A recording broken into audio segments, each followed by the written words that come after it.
Maybe a lot of you have been asking yourself, what is wrong with my English? I'm good at reading. I can completely understand what I read.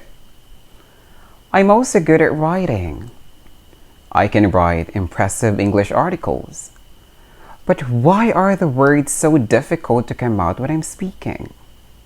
Well, worry no more, because in this video lesson, I'm going to give you some of the tips that might help you improve your spoken English in no time.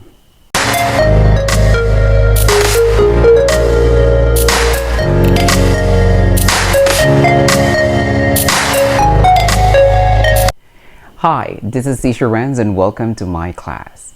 If you're new to my channel, please don't forget to like, share, and subscribe, and hit the notification bell for you to be more updated on my next video lessons.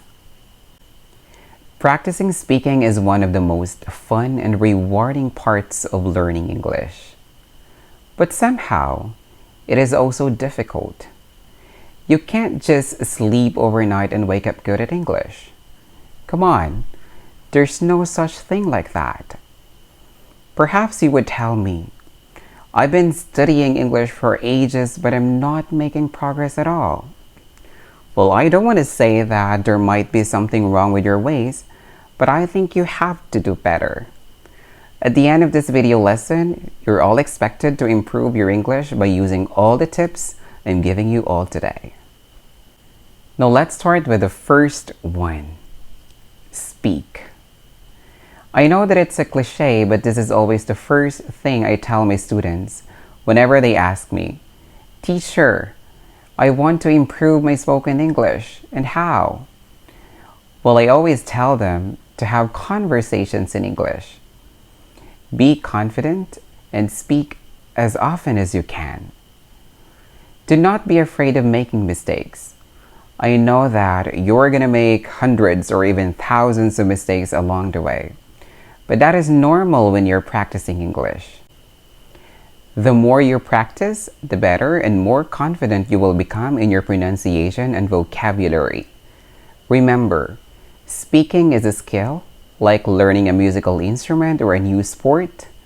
The only way you can get good is to actually do it. There's no point of learning many words if you don't use them in speaking. So always try your best to have conversations in English. Moving on to our tip number 2. Use technology. In this case, I'm talking about your phones. A smartphone can be a powerful tool for learning languages. Use it to record yourself speaking, then listen back and see how your English sounds to other people.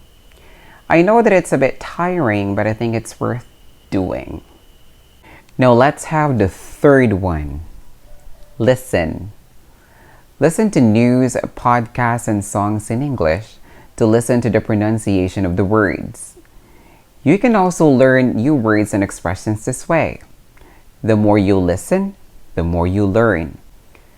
Try copying what you hear to practice your pronunciation and learn which words in a sentence are stressed. In my case, I spend 5 to 10 minutes in the morning. And the reason why I love doing this is that it's like hitting 2 birds with 1 stone.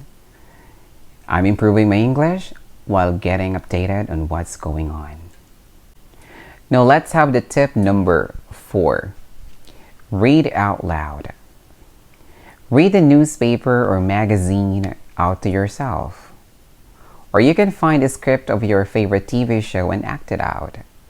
I think this is also a great way to practice your pronunciation, since you only have to concentrate on making sure your English sounds great.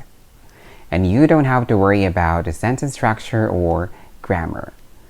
I think this is very tiring, since you have to use your mouth over and over again. Now let's have the tip number 5. Learn new words every day. I'm not telling you to learn hundreds of words every day, since I think that's really impossible for you to do that. In my case, I learn 5 to 10 words a day and I try to use them in a sentence. I think that's really effective. Don't just focus on the word itself. you also have to search for the synonyms. When we say synonym, it is a word or phrase that has the same or nearly the same meaning as another word or phrase in the same language. Synonyms are really important to know. So don't forget to learn words every day. Now let's have the final one. Use dictionaries. Online dictionaries often have audio examples for you to check the pronunciation of the words correctly. And there are lots of dictionaries out there. Personally speaking, I can recommend to you the Cambridge Dictionary since it is simple and very convenient to use. For iPhone users, you don't need online dictionaries to check the pronunciation of the words. You can just go to Settings, look for the accessibility, then to spoken content, and under the spoken content you can see the pronunciation at the bottom. Then you can type the word and play the audio. That's pretty easy, right? But we have to make sure that we don't have to be too reliant on these tools. Always have a go at saying the words first, then check afterwards to see if you were right. Now let's do the recap. Tip number 1. Speak. You need to have conversations in English. Number 2. Use technology. You need to use your phone to record yourself speaking. Number 3. Listen. You can listen to news, podcasts, and songs in English. Tip number 4. Read out loud. Tip number 5. Learn new words every day. And finally, you need to use dictionaries. So that's for today's video. Thank you very much for joining me today. I hope you learned something from me. I hope to see you all again next time. See you!